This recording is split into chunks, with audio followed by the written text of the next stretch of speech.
a bracha is also a kivun. It's a path. It's a mindset in our avodah, in how we have to serve Hashem. If God is giving us a blessing, what's my blessing? There could be many blessings. There's a blessing of health. There's a blessing of wealth. There's a blessing of nachas from children. So this is an interesting blessing. The blessing is, I bless you that you don't have to work. You serve God and all the other gashmias realities of your life, doctor's appointments, all that stuff. I bless you, other people should deal with it instead of you. I bless you, other people should take care of it. So the Rebbe says, if that's the bracha, that means that's what our avodah should be like. We should, living in a physical world, as physical human beings, live in such a fashion, so to speak, as if all our work is done by others. Even though it's not, unless we get the bracha, and then it is. So this is from a mimer on Parshas Vaykhel, this week's Parsha. It's very unusual kvias that it's not a leap year, and Vaykhel and Pekudei are separated. 1952, Tafshin Yabez, also, it was Shabbos Parshas Vaykhel, and the Rebbe said a mimer. Now, most of the mimerim of the Rebbe are not edited, meaning if you look on your bookshelves, I'm sure you have Sefer Mimerim of the Rebbe, Meluka, Sefer Maimarim, and it's 6 volumes. So 42 years of Maimarim fit into 6 volumes. That shows you that very, very few of the Maimarim that the Rebbe said were muga, were reviewed and edited for publication by the Rebbe. The majority of the Maimarim are not. So this Maimar, Vaykhel Tafshin Yabez, is not muga. It's not edited. But, very interesting and unusual, a piece of the mimer was, if you call it, excerpted from the mimer, and was edited and was published not as a mimer, but as a sicha. Very, very interesting, making it really user-friendly. Mimerim are traditionally always written in Lashon HaKodesh. Everything's said in Yiddish. But the mimer, because of its holiness, is written in Lashon HaKodesh. Likutei Sichos was written in Yiddish. Now, to understand, because we, at this point in the world, have the opposite perspective. But when they started printing Likutei Sichos, they wrote up the Sichos in Yiddish because Yiddish was understandable to the common man. Meaning, in those years, a Yid knew Yiddish. To understand Lashon HaKodesh, you already were more scholarly, so to speak. So therefore, a mimer, it's very halik, it's holy, was always written in Lashon HaKodesh. And the sichos are written in Yiddish to be more accessible. Nowadays, in our world, who speaks Yiddish well? So for us, because there's so much Hebrew infusion, Lashon HaKodesh is much more accessible, and Yiddish already is more of a barrier. But originally, the idea of writing it and publishing it in Yiddish was to make it accessible for the people. So a piece of this mimer from 1952 Parshas Vaykhel was written up as if it's a sicha, and written in Likutei Sichos as an edited sicha of the Rebbe, though really originally it was a mimer. So I think it's just it's a really geschmack piece. It's a piece. It's not the whole mimer. It's a piece of the mimer, but very avoidic, very relevant, and for all of us, I think. And it's this week's parsha, so I'm like, well, for sure, if we're starting something fresh, let's do that. And we will start today, and I assume finish next week. So in this mimer, Sicha, the Rebbe is looking at the opening psukim of Parshas Vaykhel. The opening psukim, it says that Moshe gathered the Jewish people. Let me read the psukim. Vaykhel Moshe kol hadas b'nei Yisrael, and Moshe gathered the Jewish people. Vayomer lehem, and he said to them, Eila hadvarim asher tziva Hashem la'asos osam. These are the things that Hashem commanded you to do them. Sheiches yamim te'aseh melacha. For 6 days work should be done. V'yom hashvi'i, and on the 7th day, Yeh lechem kodesh, Shabbos, Shabbos Shalom. To be for you holy, Shabbos, Shabbos Shalom, an ultimate Shabbos. Now what's going on here? This day of Parshas Vaykhel is the day after Yom Kippur, of the first year that the Jews were in the desert. Meaning, they get Mitzrayim, Nisan, right? Tesvav Nisan. They have Matan Torah, Vav Sivan. Moshe goes up to Shemayim, 40 days, 40 nights, comes down, sees Chet HaEgel, destroys the Egel, destroys that Avodah Zarah, that idolatry, punishes the sinners, goes back up to Shemayim to daven, and for the Jews to have forgiveness for 40 days and 40 nights, comes down, goes back up the next day for 40 days and 40 nights, and on that final day of the third set of 40 days and 40 nights, it was Yom Kippur. That was the last day of these 120 days, so to speak. Hashem said, okay, Moshe, salachti kidvarecha. That's why we use that phrase throughout our Yom Kippur davening. This was the first so to speak, official Yom Kippur, when the Jews received atonement, it was atonement for the Chet HaEgel. Salachti kidvarecha. I forgive them like your words. And then Moshe comes down. So here it is, the next day, Moshe came down, and he right away, this is according to Rashi, others look at the chronology different, but according to Rashi, right away he commands the Jews, Vaykhel, he gathers the Jews, this is the day after Yom Kippur, he's just come down from the mountain, and Vaykhel Moshe, he gathers the Jews to give them the tzivoy to build the Mishkan. Various, again, chronologies and reasons given, not really the focus of this mimer. Hashem originally wanted the Mishkan constructed, or the Mishkan was constructed in response to Chet HaEgel. In either case, Hashem wants this home, and this is the first time Moshe can talk to the Jews about it. We've been doing mappa from Chet HaEgel till now. So Vaykhel Moshe gathers the Jews, and he tells them, we're going to build this home for Hashem, and donate your gold and your silver and your copper, 13 or 15 items, your goat skin and your ram skin, the goat wool and the ram skin and the chashim skin and the red dye and the purple dye and the indigo dye and the onyx stones, everything. And of course the Jews donated. But in the Chumash, before Moshe tells the tzivoy, the command to donate the items to build Hashem a home, Moshe reminds the Jews about Shabbos. Now, the Jews already got the mitzvah of Shabbos. Shabbos is probably Saras HaDibros. They got Shabbos on Vav Sivan. So they've been keeping Shabbos. This is months already. From Vav Sivan till Yud Aleph Tishrei, it's a long time. But now, preliminary to building the Mishkan, I'm reminding you about Shabbos. The answer Rashi gives is that even though it's so important to build Hashem a home, but it does not override the laws of Shabbos, and you cannot work on the Mishkan on Shabbos. Okay, so that was a background to know where we're holding. So here's Moshe. Vaykhel Moshe, he gathers the Jews and he tells them these words. And on this, the Rebbe asks 4 questions. The first question, which is a pretty obvious question, is what's up is this Vaykhel business? What does Vaykhel mean? That Moshe gathered the Jews.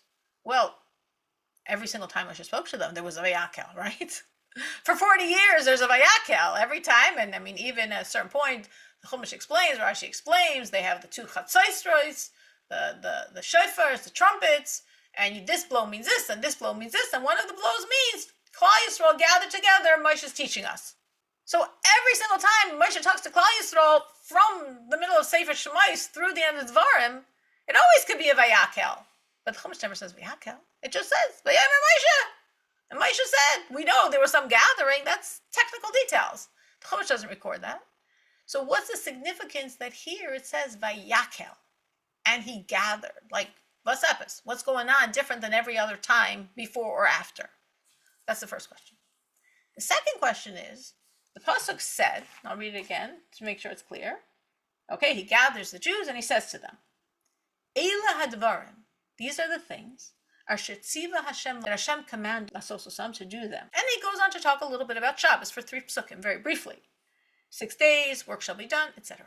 The question all the Mefarshim ask, Rashi does not. Rashi doesn't comment on these words. But the Mefarshim say, what things? What are you talking about? Eila hadvarim, these are the things. Asher tziva Hashem, that Hashem commanded to do them. So most Mefarshim say that Moshe is alluding to the dedication of the 13, 15 items to the Mishkan. Meaning what he's going to tell them in 3 psukim. Right? Moshe gathers them. Moshe says a preliminary statement. These are the things which Hashem said to do them. Then we have 3 psukim about Shabbos. And then we go on to talk about all of these items. Moshe gives out the want list. All of the items that you can have the privilege of dedicating to the Mishkan, and the Jews run, and the women run ahead of the men, and they give, and they give, and they give. Only time in our history where collectors said, stop, don't give us any more gold, don't give us any more silver. We are overloaded, don't give us anything more. We have everything we need. So most Mefarshim say these words, Eila Dvarim Asher Tziva, means what I'm going to talk to you about soon, Melechas HaMishkan, after I give the preliminary about Shabbos. But the Rebbe says that's hard to understand because if you look in the Chumash, after the 3 psukim on Shabbos, one more time, Vayomer Moshe, Moshe says, he says almost word for word the same thing. These are the things that Hashem commanded me to tell you, and then he starts talking about Melechas HaMishkan. Is he talking about Shabbos? So he already says this pasuk another time as a preliminary to Melechas HaMishkan. So how could this pasuk be talking about Melechas HaMishkan? He would have repeated twice. So what's it talking about? Well, he's not really commanding them on Shabbos here. They got commanded by Shabbos by Matan Torah, by the Saras HaDibros. So they're already commanded on Shabbos. Doesn't make sense that he's commanding them here now on Shabbos.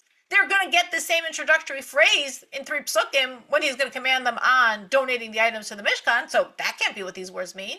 So what are these words talking about? That's question 2. Question 3, in these psukim, when we're talking about Shabbos, as I read you, the Chumash doesn't say Shabbos. The Chumash says Shabbos Shabboson. Shabbos Shabboson is like the ultimate Shabbos of all Shabbosim, the Shabbos of Shabbos. Usually, Shabbos Shabboson actually is a term we sort of use in terms of Yom Kippur, because Yom Kippur, the holiest day of the year, is considered like the ultimate Shabbos, meaning whatever day of the week Yom Kippur falls out on, Tuesday, it doesn't make a difference, that day's Shabbos. Every other Yontif you can carry. Yom Kippur you can't carry. Why not? It's Shabbos. So Yom Kippur is the ultimate Shabbos. Well, here, obviously, we're not talking about Yom Kippur. So what does it mean, Shabbos Shabboson? Why didn't you just say Shabbos? That's the 3rd question. And the 4th question, the Yom Kippur connection. As Rashi points out, Vaykhel Moshe, when did Moshe gather the Jews and give them over the tzivoy about Melechas HaMishkan with this intro on Shabbos? On the day after Yom Kippur, meaning very close proximity to Yom Kippur. Again, what was Yom Kippur? Salachti kidvarecha. Why did we say Salachti kidvarecha? What have we done wrong? Chet HaEgel. Now, Chet HaEgel, you could say, come on, there's 3 million Jews, 3,000 Jews sinned with Chet HaEgel, but all 3 million were somehow affected, tainted, touched by that Chet. So it was considered the Chet of Klal Yisrael. And we're told until today, anytime the Jewish people are punished, part of that punishment is for Chet HaEgel. So it became a collective sin. It was a collective sin, because collectively, we didn't sin. We were the righteous women. We for sure didn't sin. But somehow we allowed it to happen. We didn't stop it from happening. So we all carry a guilt, a pgam, a blemish. We all were marred and tainted by Chet HaEgel, by the sin of Avodah Zarah. So Chet HaEgel, forgiven in Yom Kippur, and then Vaykhel Moshe, and Moshe's gathering and giving over these tzivuyim, these commands. So somehow, especially because Rashi, as a Pashtan, is focusing that this is the day after Yom Kippur, there's a connection going on here. So what's the connection of Yom Kippur, the kapara for Chet HaEgel, with what we're now discussing about Shabbos and then Melechas HaMishkan? Those are the 4 questions. I sort of spoke quickly. Any questions or thoughts on any of those 4 questions? Well, we just said what the connection to Shabbos and Yom Kippur is. So what's this question? Right. Right. So I was thinking that also, but the Rebbe is going to probe more deeply the why. What's this connection between Shabbos and the kapara of Yom Kippur? Why is it? What is the depth there of keeping Shabbos and Yom Kippur as a kapara for Chet HaEgel? Okay. Anyone else? Any other thoughts or questions? Okay. So, as is very classic of the Rebbe, we're now going to put the questions on the side, and we're going to focus on the words in the Chumash about keeping Shabbos. And we're focusing on a very specific diuk that the Rebbe forbrains on. The Rebbe really, it's very interesting, again, because this is a mimer. And I would sort of say most mimarim are more haskala, they're more intellect, but then there's always mimarim of avoida, like our service. And then, of course, there's mimarim that sort of are a synergy of haskala and avoida. So this part of the mimer, again, this is only a part of that mimer of Tafshin Yubez. This is a very, very avoidic piece.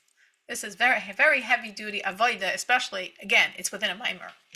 So the Rebbe says it's very unusual, which it is, the syntax, the grammar of this tzivoy, Sheishes Yamim Te'aseh Melacha.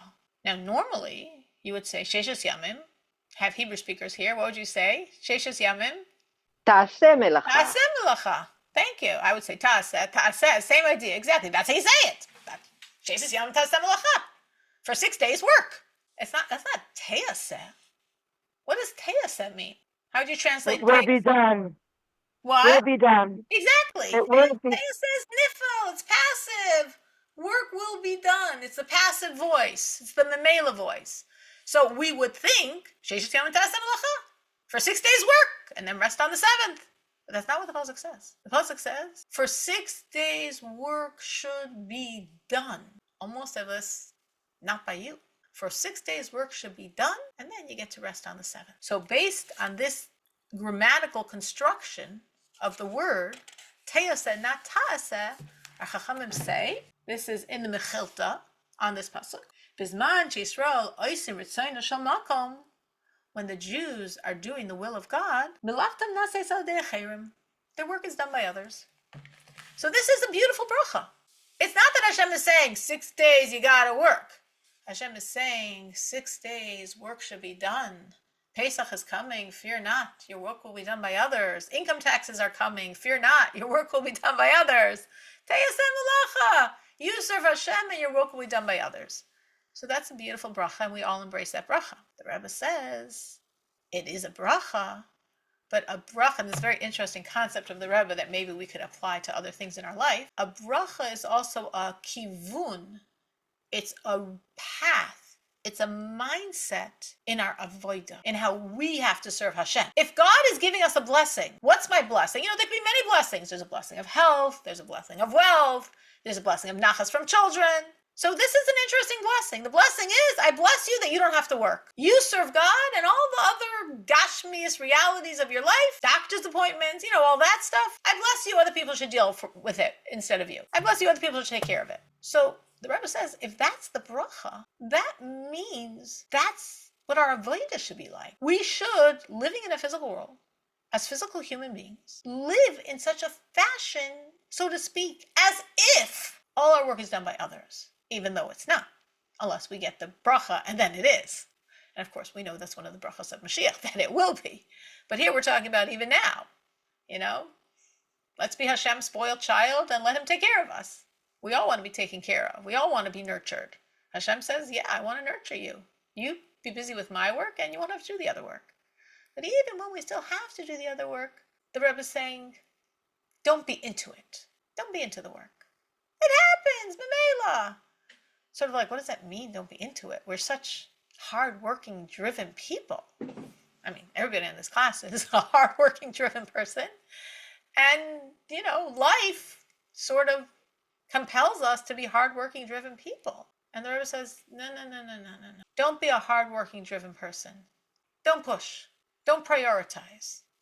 Don't focus. The gashmi stuff you have to do. And, of course, we all have lots of gashmi stuff. If it means a job, if it means running a home and a family, if it means both. We have lots of gashmis on our plate. Teyaseh, do it like as if it's done by someone else. Do it without a bren, without a drive, without an investment.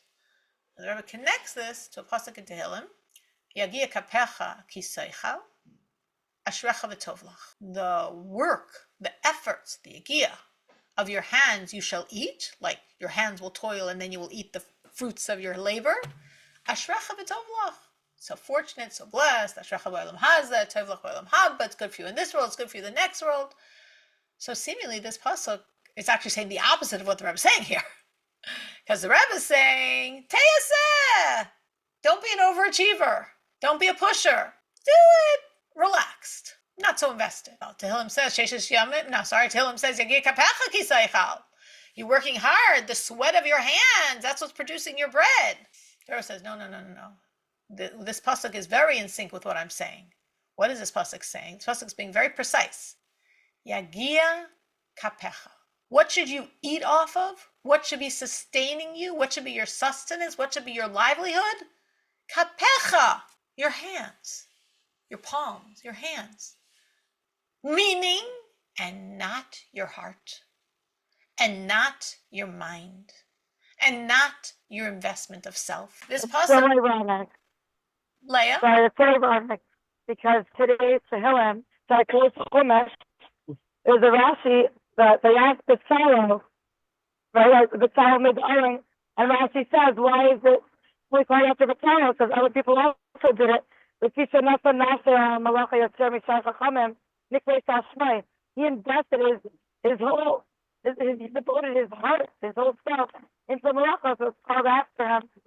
Seems to be encouraging that you should invest yourself. Obviously, it's a holy thing, different than the Malacha. But you're saying that Solomon was investing himself in the Melechas HaMishkan. Yeah. But this is talking about Gashmias work. So that's enough to me now. So, but as we continue, which is not going to happen today, next week, Amir Hashem, the Rebbe also applies this for our Ruchnius Avodah. Very interesting how we connect this to our Ruchnius Avodah. But for now, we're just going to be simple because we're not going to get to that today. We're talking here about our Gashmius Avodah, meaning if you have a profession, you work, you're self-employed to produce the money to raise your Jewish family.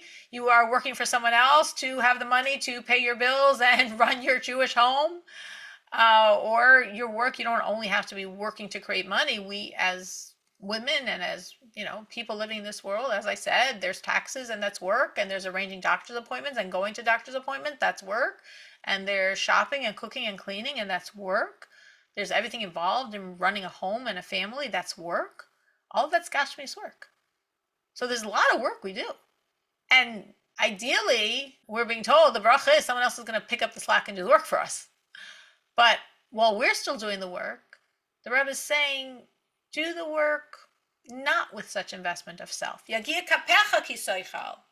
Invest your hands in it, but not your heart and your mind and yourself. Leave that for the Eibishter.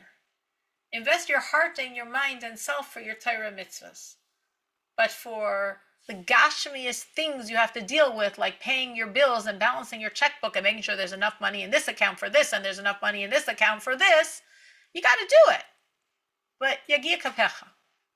Do it just with your hands, not with your heart and your mind and your soul and your being.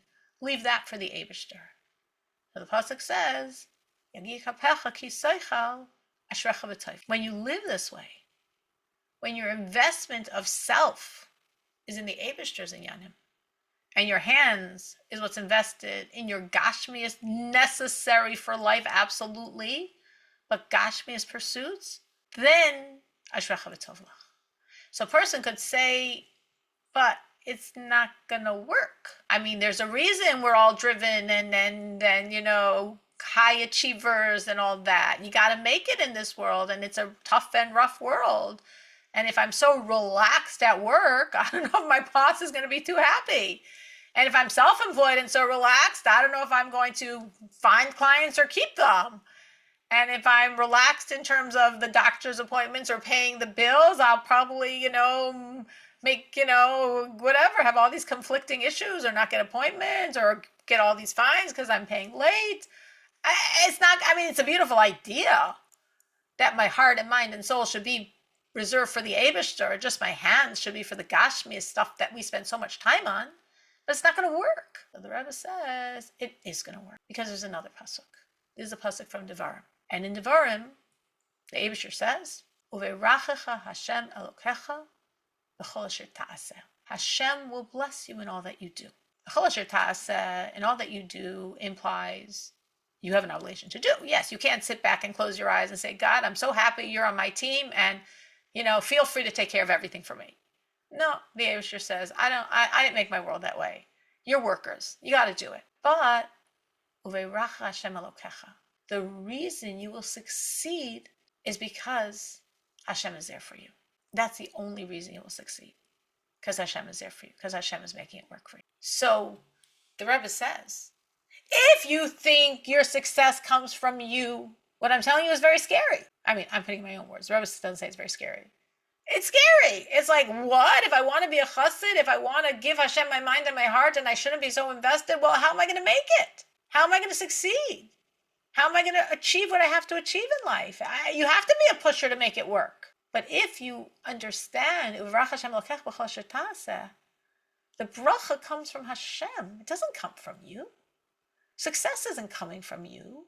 Your efforts are not creating your success. You could work and work and work and work and not succeed. My son, one of my sons looking to a certain, profession where people work for months and earn zero, or people earn 10,000 plus a month. But so one's working harder? Yeah, that's what they'll say. One has more mazel? That's what they could say. One got better clients? That's what they could say. At the end of the day, there's an Eibishter. And this person works for 3 months and gets zero, and this person racks up $10,000 plus every month. Or I had this, literally today and yesterday, I just had, whatever, it's not worth the whole long story and drama, But my mother-in-law had an appointment for a certain doctor on Friday.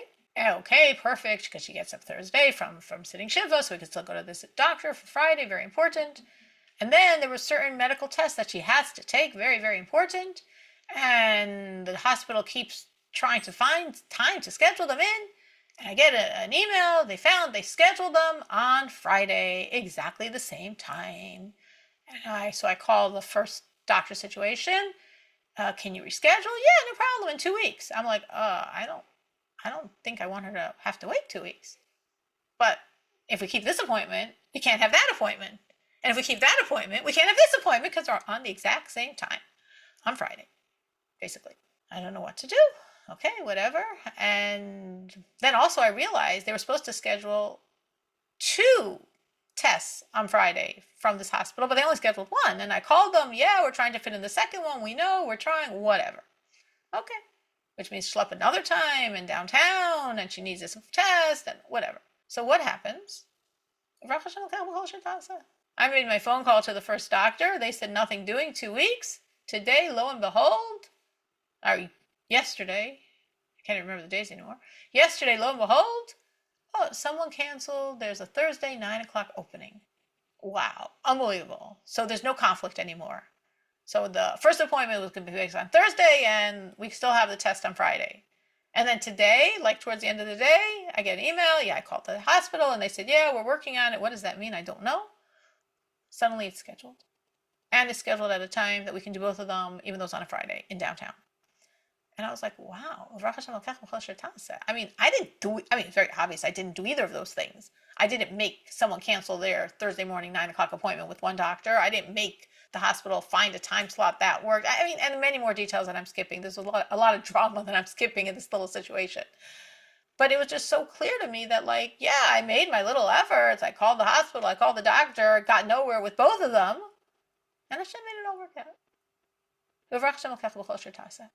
So sometimes it's very obvious, because obviously I didn't cause someone to lose an appointment to get the other one, and I didn't help the hospital figure out how they could put this other test in. But the Rebbe is saying that's true for everything in our life. Everything in our life is like that. Everything in our life. So if you know that the bracha doesn't come from you, so we think the bracha doesn't come from me, but I have to try really hard, and then Hashem will give me the bracha. But now the Rebbe, the voice of Hashem in our world, is saying, Hashem wants you to try very little. Hashem doesn't want you to try very hard. Hashem wants you to try very little. And then, you'll get the bracha. So work little, and what will the outcome be? Enormous success. Because the success has nothing to do with you anyway. And the Rebbe goes on to say that really, it's a little late, I'll just stop at this point. The Rebbe goes on to say that really, we have it sort of backwards. I mean, again, I'm putting this in my own words, not in the Rebbe's words. But in our perspective, we live a life, and maybe we work a certain number of hours, or we're running a home, we're running a family, we're working, we're doing all the above. And we try, however possible, to bring in Eibishter, to infiltrate everything we do with Eibishter, and to carve out times to daven and to learn, or miftzayim, or shiurim. We try to squeeze in as much Eibishter as we can to our very packed life full of all the details of living. The Rebbe says it's really the opposite. Our lives should be Eibishter. The Rebbe says it doesn't even make sense that a Jew has permission to do anything but serve Hashem. This makes no sense. Hashem fills the entire world. Hashem is in front of us every second, and we're doing other stuff. There's an expression in the Gemara: if someone is standing in front of the king and winking, he wants to give a message to someone. Obviously, he's not going to open his mouth. He's in front of the king. But he gives like a wink to signal someone something. He's a Meir B'Malchus. He's Chayav Misa. He's a rebel. He's being completely disrespectful. You're in front of the king and you're winking to someone about something? Do you know that you're standing in front of the king? So the Rebbe says, we're in front of the king. Molech ha'aretz kivaydo. The whole world is Hashem.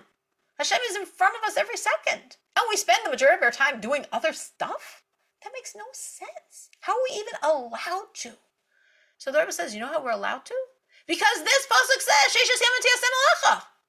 Because Hashem gave us permission in Torah. He said, Sheishas Yamim Tiyasem Alacha. For 6 days work should be done.